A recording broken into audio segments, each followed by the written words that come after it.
Bonjour les secondes, nous sommes toujours sur le chapitre 10 et nous voilà aujourd'hui sur le grand 3.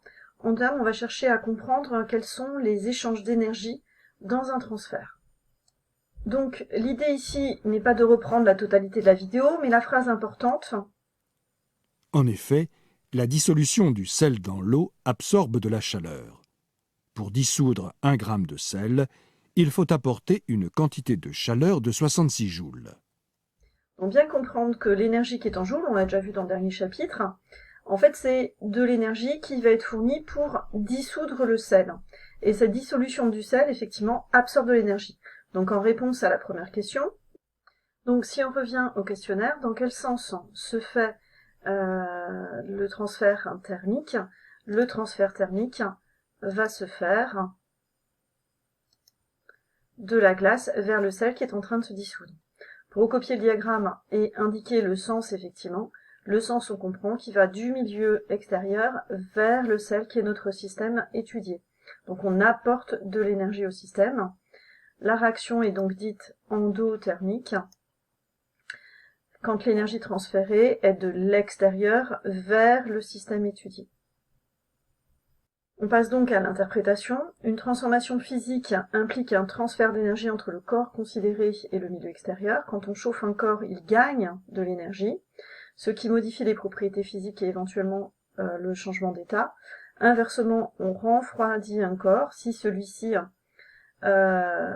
transfère son énergie vers le milieu extérieur, c'est-à-dire qu'il perd de l'énergie. Un corps pur absorbe de l'énergie, il faut donc le chauffer pour qu'il change d'état. On parle alors de transformation endothermique. Si un corps pur libère de l'énergie, il faut le refroidir pour qu'il change d'état. On parle alors de transformation exothermique. En petit exercice d'application, il fallait donc trouver que la fusion, la vaporisation et la sublimation sont des réactions endothermiques. On a besoin d'apporter de la chaleur pour que ces réactions se fassent, alors que les réactions exothermiques, qui est la solidification, condensation et liquéfaction, en fait c'est le système qui va fournir de la chaleur vers l'extérieur.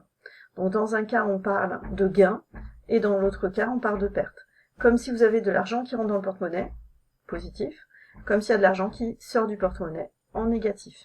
Créditeur et débiteur sont deux images que vous pouvez utiliser effectivement ici. La chaleur donc est nécessaire est la différence entre ce que le système possède au début et à la fin. Donc c'est comme si vous faisiez votre compte sur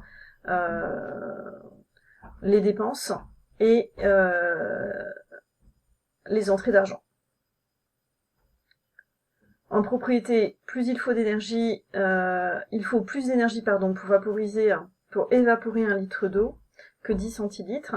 On en déduit donc que le transfert thermique dépend de la masse du corps, ce qui vous permet donc d'arriver à la formule Q est égal à M fois L, et ceci vous permet effectivement de trouver l'autre formule qui est que L est égal à Q sur M. On appelle Q la quantité d'énergie transférée en joules, M la masse du corps en kilogrammes, l'énergie massique de changement d'état en joules par kilogramme est donnée ici.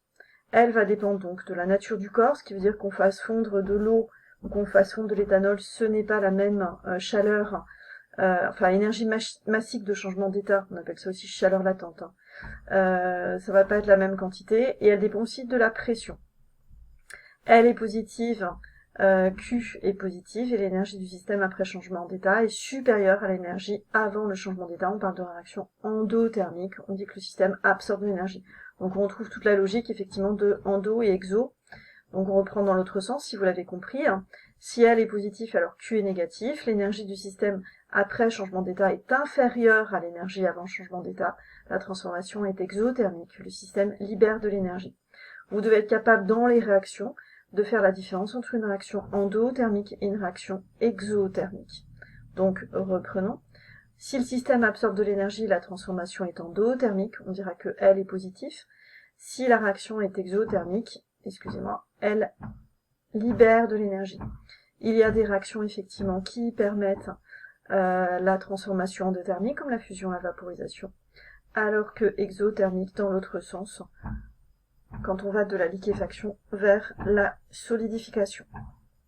Si vous avez compris toutes ces natures-là, vous êtes capable de faire le petit défi, donc c'est comme vous voulez, Donc il s'agit de reprendre la vidéo du petit défi que vous avez trouvé sur la chaîne YouTube et d'arriver à me faire de la glace sans utiliser de frigo. Beaucoup d'autres vidéos circulent sur internet, hein. Vous allez vite trouver effectivement la solution.